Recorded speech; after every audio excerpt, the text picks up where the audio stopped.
Hello, and welcome to Williams Mullen's Trending Now, an IP podcast, a legal podcast focused on providing innovative companies and investors with important and timely information concerning intangible assets such as patents, trademarks, copyrights, and trade secrets. I'm your host, Clint Brannon, and today I'll be joined by my colleague, Janet Cho.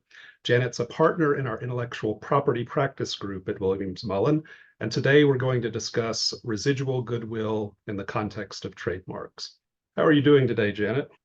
I'm doing well, Clint. I'm very excited to discuss this topic today because I think it's important and very often not well understood. Great. I'm looking forward to it. I've run into it a couple of times, but don't know all that much about it. So I'm hoping I'll learn a lot today.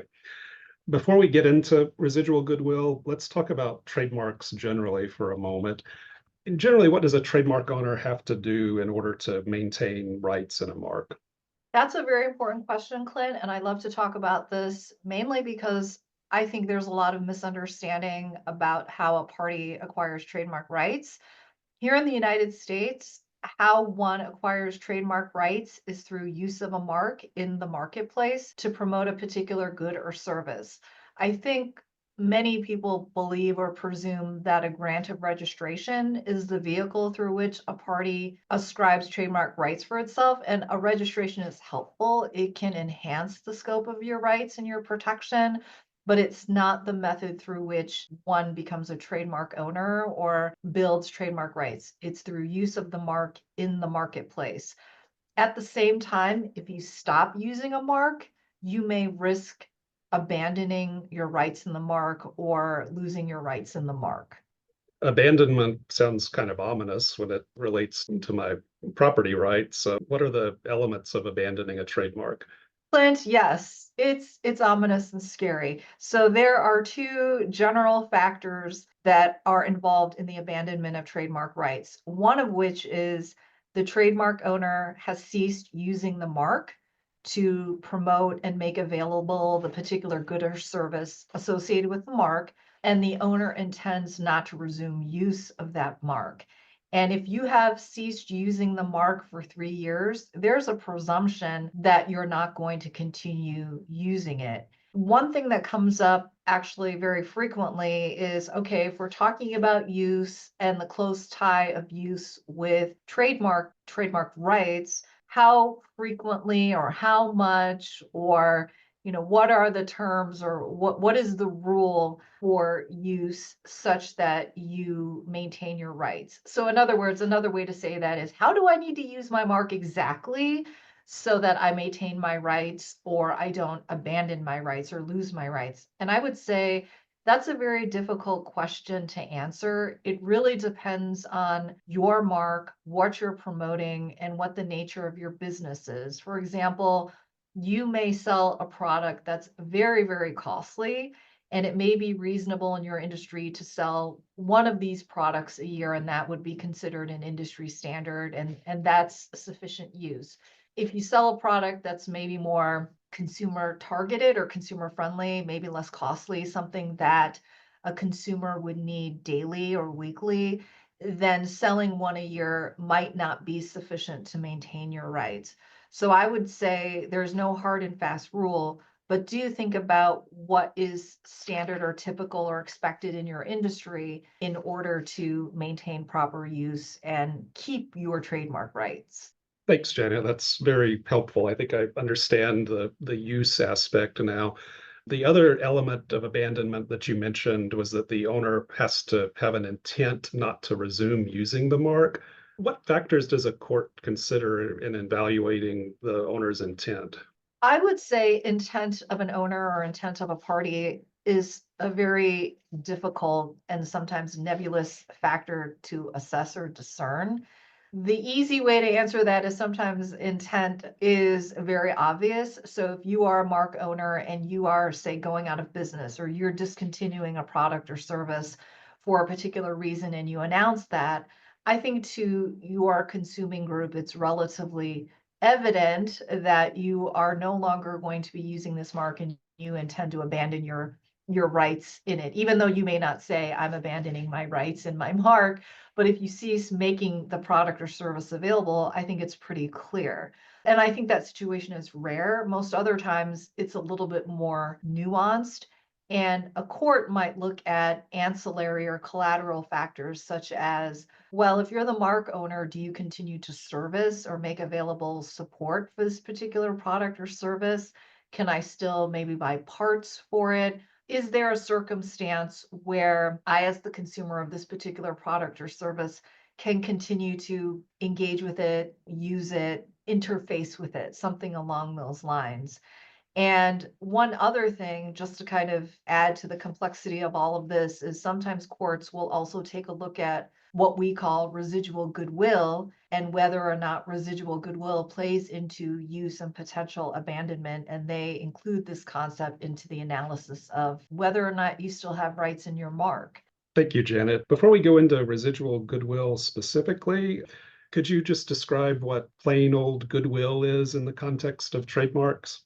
Yeah, goodwill is the recognition and good feeling, to say it directly, that the public has with a mark. So a trademark is intended to be a designation of source, meaning that when I'm in a crowded marketplace and I see a particular trademark, that's to be a mental shortcut for the consumer. So when I see that particular mark on the shelf, I know that's my brand. That's what I want to have because I like it. I always get it. All the other positive things that flow from that.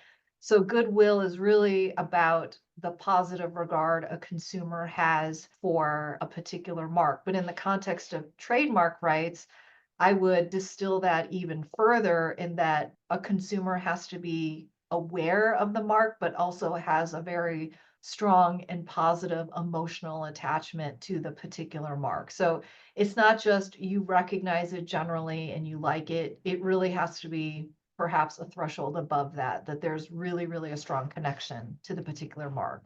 Thanks, Janet. That makes a lot of sense. What about residual goodwill specifically? How does that differ from goodwill generally? So I would say residual goodwill is a bit what it sounds like. So if goodwill is the positive regard a consumer has for a mark, the residual portion really specifies the good feeling or the regard or the memorableness of a mark once a particular product or service is no longer being used. And I think the easiest way to convey that notion is I think a lot of us here in the United States are aware of very, very famous marks that, for whatever reason, are no longer being used, but we still remember them and talk about them and hopefully have high regard for them. So, for example, Pontiac and Mercury are brands that are no longer used today for automobiles, but I think that at least some substantial portion of the US consuming public is aware of them and maybe has even had or driven such a car. Another example is Pan Am for airlines. So it's really all about once a mark ceases being used, there's still recognition and affinity for those marks in the minds of consumers. And we talked earlier about if a mark owner stops using their mark, the mark can become abandoned and they can lose the rights to it. So does that mean if someone discontinues a mark that someone else can just come along and start using that mark? Could you and I, for example, start Pan Am Airlines up if we wanted to? I would say, without getting into the specifics of each and every circumstance of a mark owner, it's possible. Abandonment means that you've lost your rights. Now, factoring into that analysis is how long is the cessation of use, all of those kinds of things, what goods and services are no longer being promoted or manufactured.